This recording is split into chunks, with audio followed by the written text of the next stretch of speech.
Welcome to Sunday Morning Poetry, where we will go over The Fountain by William Wordsworth.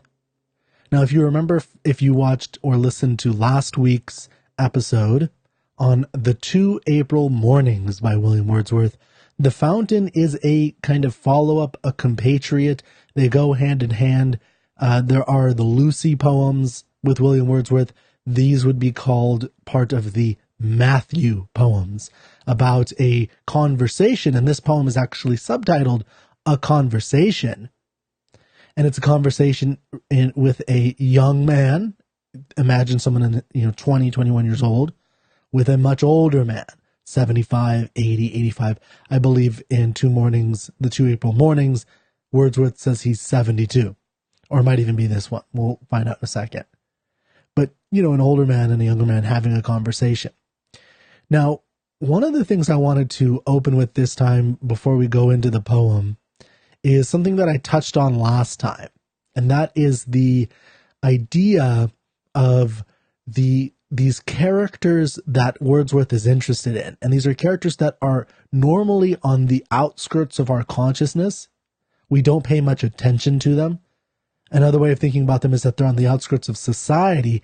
But really, I think for Wordsworth, who's focused on consciousness, what's relevant is how to you, or, if you're a young person particularly, that these older people are people you only interact with and think about and even try to empathize with and understand on a really minimal level. Now, one of the big shocking things about the lyrical ballads, which this poem comes from. It comes from the 1802 version of the lyrical ballads, which essentially launched the English Romantic movement. And one of the things that was very shocking to people were the focus by Wordsworth and Coleridge on all of these odd characters, convicts, mad mothers, drunkards, idiots, and the elderly. The people on the outskirts of society, and particularly not elites, but pastorals, shepherds, normal people, everyday language, who used everyday language, which is another critical part of the Romantic movement in English in particular, and with Wordsworth especially, who launched this in his advertisement to the 1798 lyrical ballads, and in his preface to the 1802 version, where he goes into a much longer version of an explanation, an essay on the nature of poetry and an expansion in what he thinks poetry can be. One of the things he's trying to do is make poetry, finding if you can have poetical sentiments and reactions from the common language of men, but also coloring those everyday instances with imagination. And this is a big part of what is important, is you're out in pastures, you're out in nature, and you don't just copy what it feels like or something. You use an element of imagination. And for Wordsworth, this really meant a good amount of going into psychology. And I think Freud said the poets were there before me. He meant, I think people assume he meant specifically Oedipus, which he, did mean Sophocles and Oedipus, and the ancient Greeks, which is true. They were interested in how man acted, which is essentially psychology, or, the causes of man's actions. And but poets have done this for thousands of years. It's not just Sophocles when Freud is mentioning this. And so my point is that, literature is the first place where psychology, the actions and thoughts of men, are really played out and, experimented with. And this is a good example of that. And The Fountain is a conversation, which is a good example of that as well, in terms of how we think about these people who are on the outskirts of our consciousness. So I just wanted to give you one example of how this is so shockingly odd, and how well done it happened, and why it was so odd, and it took people aback. Some people really liked it. Some people, had an above average hatred of it, and some people had an above average love of it. That's how Wordsworth himself put it in the preface. So to give you an example of how odd this is, I think it's helpful to take a survey of most of the television, movies, and even literature written today. And what you'll find is that you'll see a lot of psychology of victimhood, for instance, and particularly in literature and poetry, or in the more psychological depths you'll get in television and movies is you'll see Mad Men, for instance. That's a big one that is, or PTS, the broken soldier. So there's a lot of psychological elements that go into that. And just to give you a very recent example of the recording of this podcast is the new Ted Bundy movie with Zac Efron playing Ted Bundy, where essentially, I think it's shockingly, it's such a weird title, shockingly evil, wicked, and vile, or something like that, or extremely vile and wicked, or extremely wicked and vile. So shockingly evil, extremely wicked, and vile. I think that's the title. And it's very odd movie in a lot of ways. It doesn't show any of the killings. I think there's one moment of violence, but there's always that subterfuge because we know what he did. And it's all about him lying to this woman who he claims to love. And the story is trying to get you to sympathize with him to some degree, even though he's an evil person. And we know it's in the title. So we know he's evil. We know he did all these things. He's killed probably maybe 100 women. But what the movie is doing is trying to go into the psychology of somebody who lies who's lying so convincingly to so many people. And there's a scene at the end that I think is actually quite well done, acting and cinematography. Just the whole movement is very well done. And it's kind of a spoiler here, but you know what happens anyway in the story. It's essentially like he's found to be guilty, so you know that. But it's the scene with him and the girlfriend that he dated for years, where she confronts him. It's, he's about to be executed. And there's this moment where she wants him to really admit it. To admit that he did these things, and he won't admit it. And then there's this back and forth between them, and then he writes something finally, breaks down. It's really, I think, well done. There's a lot of good acting in that.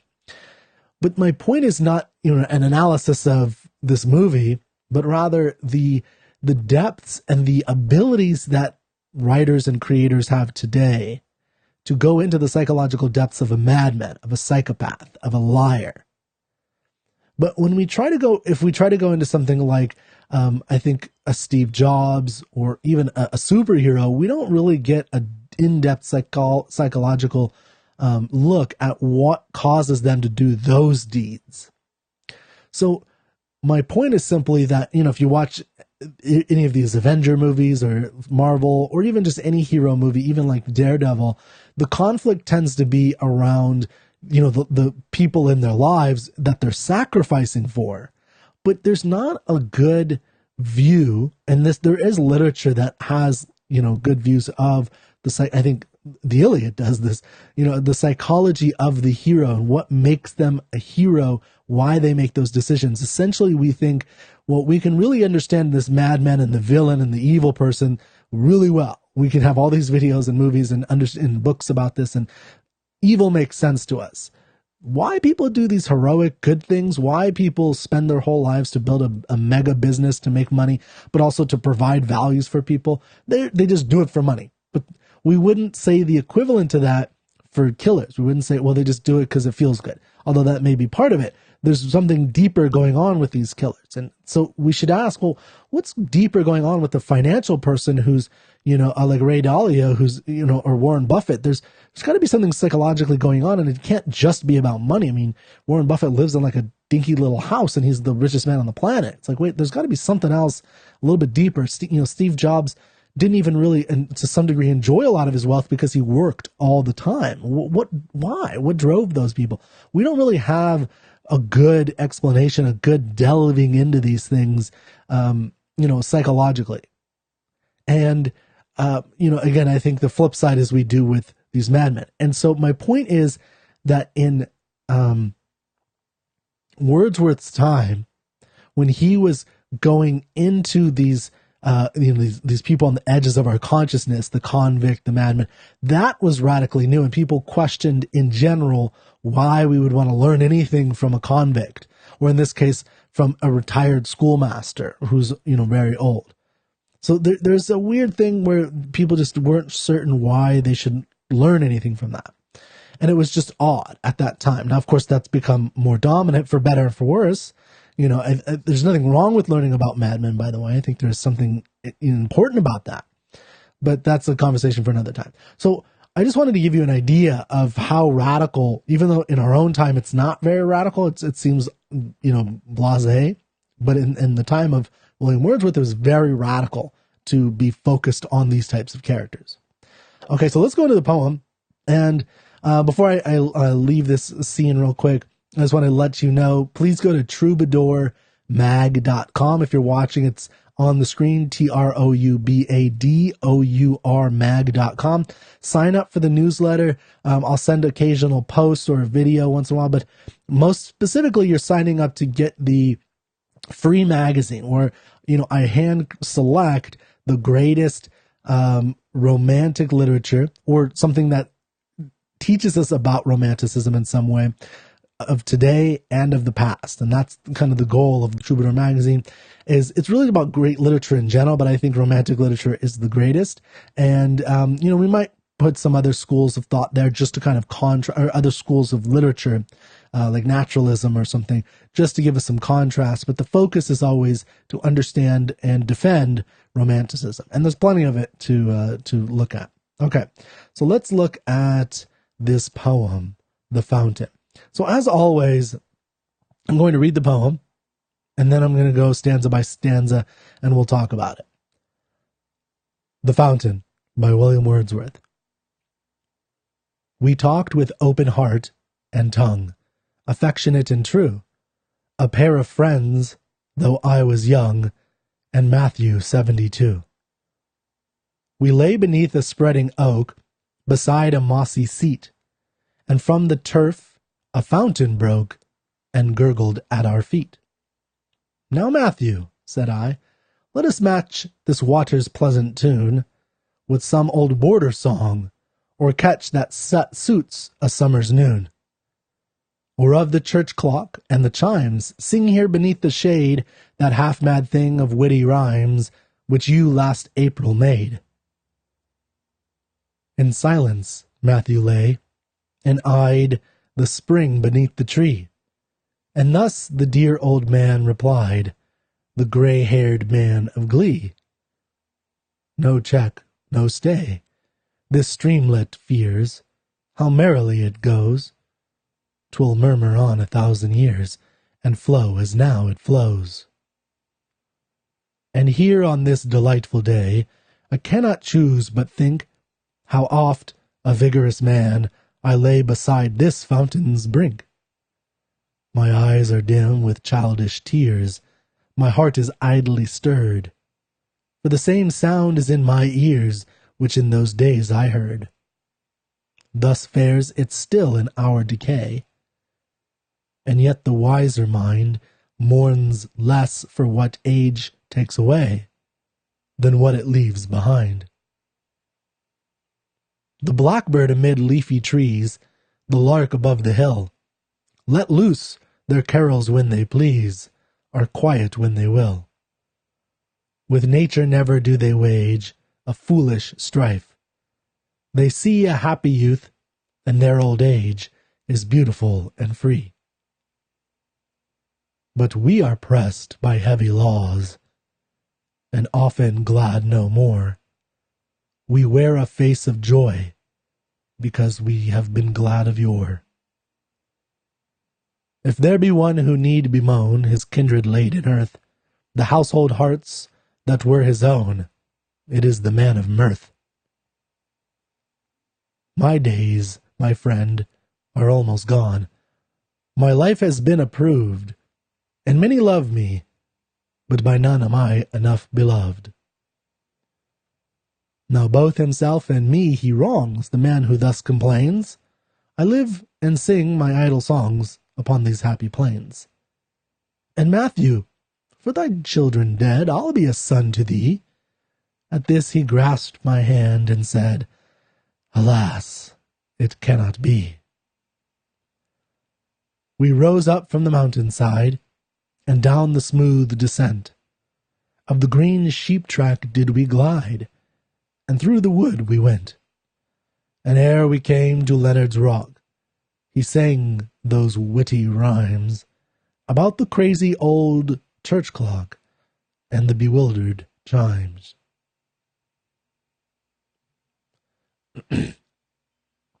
Okay, well, I hope you enjoyed that. And I think there's not too many words that you don't know, of course, or at least that I didn't know. But it does always help to think about some of the words. If you're not getting a visualization, you might want to look it up just to, get something. When he talks about a fountain, he's not talking about, one of those fountains with two cupids spitting into each other's mouth. This is a natural spring that is gurgling at their feet and going into a river, like a little streamlet, he calls it later. Another word we're going to talk about later is actually a simple one that you know the definition to, but it's, I always look at, if I don't quite understand a stanza for whatever reason, I start looking at each word more carefully and thinking about how a particular word that I think I know but seems important relates to the whole story. So there's one, and I'm trying to find it on this video here, but it's fair, F-A-R-E, which we'll get to which we'll talk about when we get there. And I think that's actually a very important, here it is. Thus fares it still in our decay. And that, especially in this passage, which is the passage where he says, the wiser mind mourns less for what age takes away than what it leaves behind, which I think is the essence of the theme summed up here. And so when I was reading this, just to give you an idea of my, how I assess or approach a poem, this sentence didn't make any sense to me. Thus fares it still in our decay, just was words. And so I had to break it down to think about it. And the word that stuck out to me, thus and it and still and in our decay, those individual words didn't really seem to be difficult to understand, or I knew what they each meant individually. Fares, I knew what it meant, but for something about the way I thought about it, that word didn't make sense in this, wasn't organizing, wasn't integrating the sentence into meaning for me. So when I looked it up, I got a better idea of it, refreshed my mind on the real meaning of the word, and it, the meaning became very clear to me. So that's how I approach, literature a lot of times. And I did not do that after a first reading. I did it after like an 8th or 9th reading, several times of reading and going through this. So that's how I approach literature, just so you have, if you're ever curious. Okay, so let's go stanza by stanza. One thing I want to set this up with is, we talked about this at the beginning and with the 2 April mornings, where Wordsworth and the Romantics in particular are famous for their interest in the ability of nature to teach us about life. But the thing that makes them unique, it makes this unique, is not just their love of nature per se, but it's their using of their imagination. And there's a lot that Coleridge and Wordsworth wrote about the imagination, what they mean by imagination, and why that's so important to them. It's not just, what we think of is, go play and use your imagination, young man, which is like go out and, use sticks and pretend you're knights, which is, fighting with sticks out in the, with your friends or something. And that there is some, that is imagination, and there's something to that. But what they really mean by this is taking the concretes, the images, the visuals, the ways of life and that a shepherd has, and taking that into applying that to all humanity. And the idea that whatever separates all of us along, from Wordsworth, who was hundreds of years ago, to me sitting in this chair talking to a webcam, which is something that Wordsworth could never have fathomed. And he is speaking to me. And that's you got to understand that about some of this classic poetry, is especially these romantics, is they had a sense of that. Shakespeare had a sense of the kind of immortality of his words. And you get that as part of the underpinning of the words and how odd it is that I'm sitting here with a microphone and a webcam and a laptop, and I'm streaming this, to you know, 5 people that watch it or whatever, but wherever you are, whatever time, and who knows, maybe sometime in the future, more people will be interested in poetry and share this so more people can see it. But the point is that, you know, it's so odd that hundreds of years later, he's speaking some truth and some in conveying an emotion, this dead guy who, you know, emotions are about living, and yet he's somehow captured this emotion. And I would sum up the emotion as the emotion of loss, and, you know, Matthew lamenting the being bereft of his family because he's grown old. So let's go through this, and we'll learn a little bit more about the meaning of this poem. But try to think about like loss, memory of joy and pain, as well as, you know, the 2 April mornings was more specifically about how we deal with grief. This is similar, but there's going to be a little bit different. There's going to be some slight differences here. Okay, so let's go into this. So first off, we have you know, this you know, it's called a conversation. We have this opening stanza. We talked with open heart and tongue, and, you know, so this is again a real sign, even though that's a pretty simple image. But that's always a sign of a romantic, that they don't just say we had a conversation. Like he says, we talked with open heart and tongue. So he's using visuals. You can visualize a heart. You can visualize a tongue, right? Affectionate and true. And that's, you know, this is a synonym, another way of saying had a conversation. A pair of friends, though I was young, and Matthew 72. Now this again, with the Matthew poems, is very important, the relationship between the two. And you try to take it seriously. So when you're 20 and you're talking to a 72-year-old, it's a different experience. I mean, you can experience this, as I mentioned last time, even when you're in your 30s and you're talking to a 20-year-old, where, you know, you're telling them some piece of advice that you know is true because you've had 10 years of experience dealing with this, or you've done it over and over and over and over again. You know it's true, and you're trying to convey it, and they're gonna go make the same mistake anyway. And that's an important part of the frustration between these two people. And you're going to see at the end of this poem that the narrator, the young person, doesn't get what he's saying, what Matthew is trying to convey to him. Not really.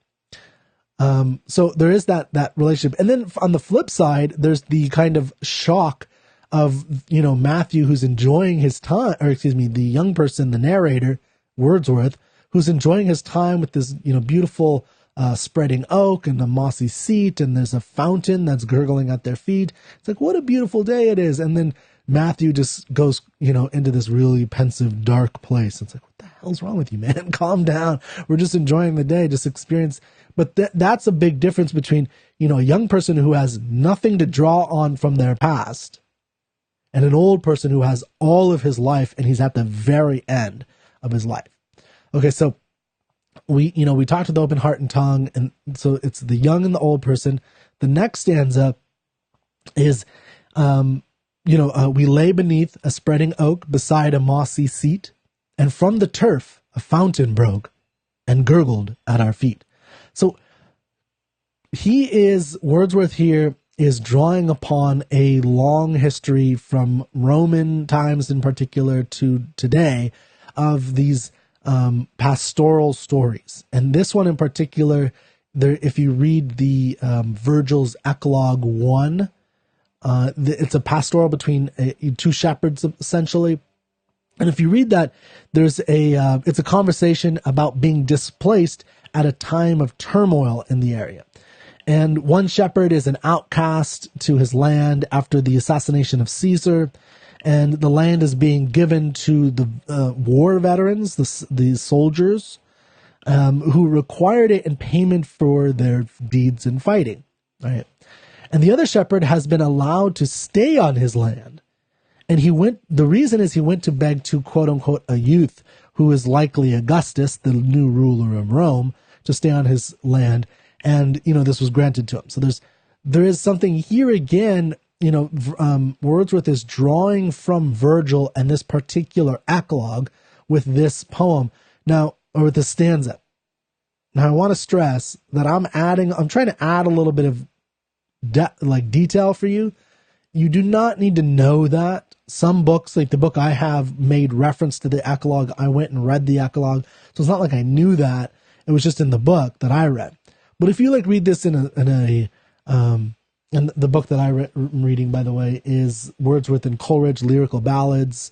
It's a good one. It has the 1798 and the 1802 version. It is the Oxford World's Classics. It's a good, very good overview of all of it with all the great poems in there. My point is that if you don't know that about the eclogues, that's okay.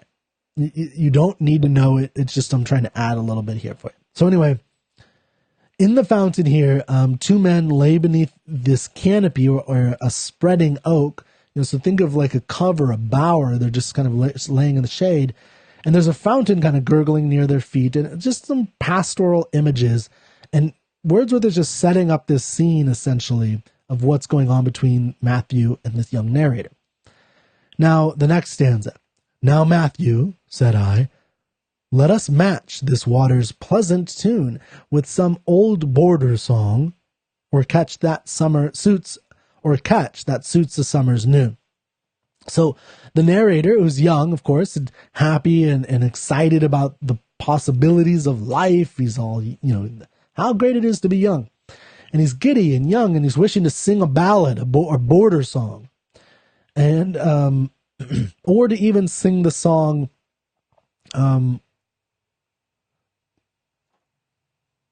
well, that's in the next stanza, but, he says in the next stanza, that half-mad thing of witty rhymes which you last April made, which could be in reference to the two April mornings. So, but the point is that he wants to sing a song here, and he wants to be happy and giddy and just enjoy time. And then the next stanza, or of the church clock and chimes, and sing here beneath the shade that half-mad thing of witty rhymes which you last April made. And then, the next stanza after that. In silence, Matthew lay, and eyed the spring beneath the tree. And thus the dear old man replied, the gray-haired man of glee. So as the narrator is all happy and giddy and saying, sing the song, or let's go enjoy this day, pensive Matthew eyes the spring. There's a pensiveness to him. There's a gloominess to him. He eyed the spring like it's almost like he's suspicious of it. Like you eye something like, what's going on over there? Is that thing going to attack us? What's going on? And he's the gray-haired man of glee. So he's a happy man, but he's a gray-haired happy man. So this is what happens after a lifetime of glee. No check, no stay. This is a quote, or in the next stanza is a quote from Matthew. He says, no check, no stay. This streamlet fears, how merrily it goes. 'Twill murmur on 1,000 years, and flow as now it flows. So he kind of reflects on the destination of the stream, right? It merrily goes to, let's say, some vale or some, river or something like that, where it will murmur in the same way then as it does today, unchanging for thousands of years. So this murmur, and murmur's a good little word. It's like the sounds you hear someone murmuring together, over here, two people having a conversation, right? And it's going to have that little merrily murmuring for thousands of years. It's never going to change. It's going to be fun and enjoyable and do what it does forever. So that's part of like a recollection or an understanding of nature, that nature just is what it is. Okay, the next line. And here, on this delightful day, I cannot choose but think how oft a vigorous man I lay beside this fountain's brink. So Matthew here reflects how, as a vigorous, or think about him as a younger man, he often laid here beside this brink. So again, we get this idea that we got in Two April Mornings, where this young person is kind of just enjoying the day, and then this old person is struck by a memory, right? He's struck by himself as a young man, and how when he was vigorous and, able to jump up on rocks and dance and sing, full-throated songs and be happy and all this energy, that he is, 72 at the end of his life, remembering those of his own times. The next stanza. My eyes are dim with childish tears.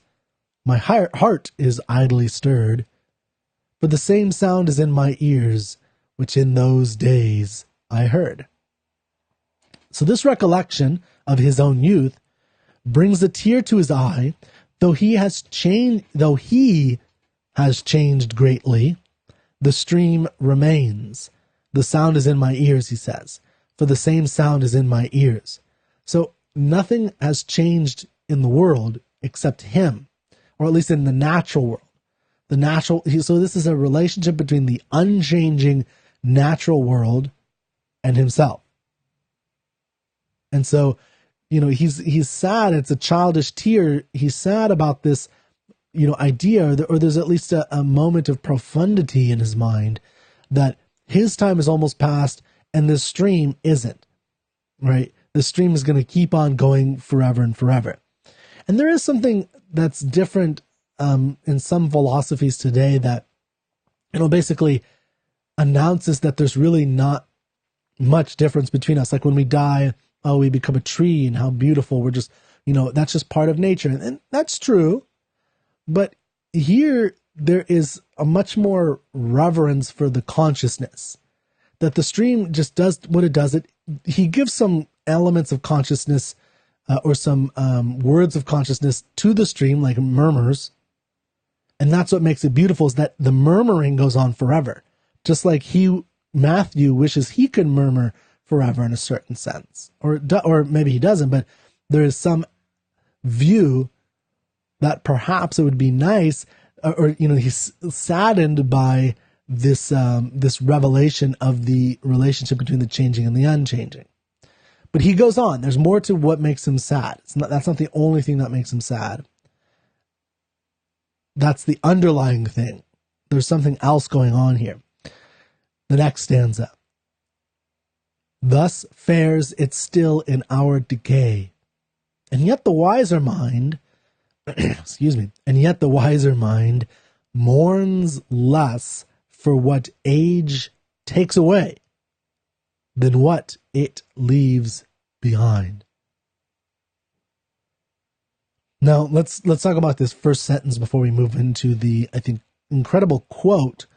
The wiser mind mourns less for what age takes away than what it leaves behind. I think that's an important quote. But fares, F-A-R-E-S, is an important word here, I believe. Not in the sense of paying like your cab, or if you're under the age of 9, your Uber fare, but rather in the sense of taking a fare from like San Francisco to Napa Valley, in the sense of a journey. Fare, the original meaning is traveling, a journey, or expedition. The journey is one of life. This is the decay. Thus fares it's still in our decay. So there's still in our decay. The fare is the decay, or the fare, the travel is the travel of life into decay and death. We are born and journey by way of decay. Whereas this stream does not have that. It has a different journey. It journeys down the streamlet into this valley or into this, lake, and it just, a river or whatever, and it just does that forever. It's constant, but not humans, not Matthew. Yet wiser minds do not mourn the loss that comes with age, but rather what it leaves behind. In other words, loss is inevitable. We all know that. The longer we live, the only way to avoid loss is to die young. So the longer we live, the more we're going to lose people. And just think of death in specific. People will die in your lives. If you live a long time, that's just going to happen. Life. But the wiser mind doesn't mourn that as much as what is left behind. So think about this for a second. And there's a couple senses you can take this.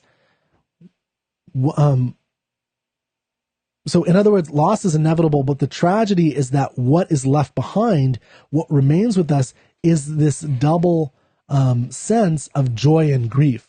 So in other words, we lose a loved one but once. We are left with the memory every moment, second, minute, day, year of the rest of our lives. So that's what I think he's saying here, is that we are left with the emotions. That's what's left behind when you lose somebody. But when you lose them, you only lose them once, which is why the wise man doesn't mourn the loss of what age takes away from us, takes from us. It takes a child, like in the 2 April mornings. But what the wiser mind mourns is what's left behind. It's the joy and also the grief that you remind. You wake up and you have joy of that person that's no longer there. Okay, the next stanza. The blackbird amid leafy trees, the lark above the hill, let loose their carols when they please, are quiet when they will. So nature does not suffer in the way that he just mentioned. When a lark, when they act a certain way and they cease when they act that way. That's the circle of life is how we put it. There's no, things die and a bird moves on. It's not a big deal. And there's a freedom to it. Is they chirp here if they want to, they stop if they want to. Nobody tells them what to do. It's just they do what they do. The next stanza. With nature, never do they wage a foolish strife. They see a happy youth, and their old age is beautiful and free. So, unlike what sometimes humans do, nature, or like let's say a bird in this case, never fights with reality. If a mate, if another bird dies, if another bird dies, and the mate of the bird dies, the other bird is just the same as before the mate dies, and it's the same in youth as it is in old age. There's basically very little change. This is the circle of life. There's not this mourning process that they have to go through. But we are pressed by heavy laws, and often glad no more. We wear a face of joy because we've been glad of yore. So not men. He's stressing again, men don't have this ability. We are burdened with moral and societal laws and norms. We're supposed, in the South, this is in Gone with the Wind, you're supposed to wear mourning colors, mourning. The wife of a deceased husband is supposed to wear mourning covers for like 6 weeks, I don't remember the time, but there's some allotted amount of time. So there's some period you're supposed to mourn. Like that's a societal laws. There's heavy laws of how we're supposed to act and moral laws of how we're supposed to act, which nature doesn't have. And even when we're not happy, we're supposed to pretend to be. We're supposed to put on a happy face. Next stanza. If there be one who need bemoan, his kindred laid in earth, the household hearts that were his own, it is the man of mirth. So kindred, brothers, sisters, family, mirth, happy, right? So, we've kind of heard in the modern version of like the sad clown is one thing, and sometimes they're the saddest of people, or the people who you think are happy, and if there be one who need to bemoan, his kindred laid in earth, the household hearts that were his own, it is the man of mirth. So the happy man is the man who needs most to express his sorrow, because a lot of times he doesn't let himself. Next stanza. My days, my friend, are almost gone. My life has been approved, and many love me, but by none am I enough beloved. So Matthew claims here he had led a good life, but that he was never beloved enough, which I think is an interesting sentiment. Because what is loved enough? How much love is enough? How many, points if every bit of love, if you were to be able to quantify it, is 1 point, how many points do you need to be considered beloved enough? And I think in our social media era, this is actually a very important thing to consider. If you're on Instagram and you're sharing something of your day or yourself, how many hearts do you have to have? How much is enough? Is 10 good? What if it was 10 all of your 10 good friends? What about 100? What about 1,000,000? Right? And I think about that sometimes with the work that I do, where sometimes in social media marketing, people get obsessed with numbers. And one of the questions should always be, well, how much is enough? Like, at what point, like, do you just want more, any more? It doesn't matter what it is. Or what if we just had 10 good ones and we can make sales from those 10? And I think this is an important concept that is really hard to wrap your head around, that it's not just about, quantity, it's about quality and who you're getting. If you only have 1,000 people in your little network, but you're selling to all of them, that's a huge success in social media. So or in anything, not just in social media. So, and when you think about, when you put up a tweet of something you think about, or you have an idea about some cultural event and you tweet something and you want people to share it, well, how much is enough? Do you need if 2 people shared it, is that good? Do you have to find? I mean, my point is to think about what is enough in this. Is there a limit? Is there a desire you have? And I think it's helpful to kind of be satisfied with, smaller numbers, but having a deeper impact. Okay. On those smaller numbers, I should say. Okay, next stanza. Now both himself and me he wrongs, the man who thus complains. I live and sing my idle songs upon these happy plains. So the narrator basically is claiming that Matthew is wrong to complain about these things, because here they are happy and singing. So the point, I think, of this stanza is that the youth does not understand at all any of the things that Matthew is showing him. That, the idea that the wiser mind mourns less what age takes away than what is left behind. I don't think, because the narrator has lost nothing. So he has no concept of understanding that. Okay, and Matthew, for thy children dead, I'll be a son to thee. At this he grasped my hand and said, alas, that cannot be. So the narrator says that he will be a surrogate son to Matthew. But Matthew says that cannot be. And what I think is going on here is the idea that a loss, once endured, cannot be undone. And even if, I think people who are widows would understand this, that you can be remarried, but you can never replace that lost person. So there is something in that idea that you can have another child after losing a child, but you can never replace the loss and of that child. So this is kind of to the theme of lamenting the loss of, what's left behind are those emotions that you're left with. Now the rest, I think, is kind of concluding in the way that the poem began, which is they're now, back in just the pastoral images as they walk away from this emotional moment. And nature is kind of encompassing the structure of the whole poem. And you have these 2 people under this shaded area, and then these 2 people as they leave. I'm going to read both stanzas. We rose up from the fountain side, and down the smooth descent of the green sheep track did we glide, and through the wood we went. And ere we came to Leonard's Rock, he sang those witty rhymes about the crazy old church clock and the bewildered chimes. So as they leave this little canopy, this bower, this magical, imaginative land that was this canopy with this fountain gurgling, now that they've left the wood and through the wood we went, and before we came to Leonard's Rock, I don't know what that is exactly. I assume it's some special rock in England. Matthew, sang those witty rhymes about so now Matthew is in the singing mood. Now he's left his pensive area and he's back out there, and he's going to sing about this this crazy old church clock, which is, probably chiming at the wrong hour, right? So it's like this thing that's supposed to reflect reality, like the time of reality, is off. It's wrong. And there's something I think important about that as well.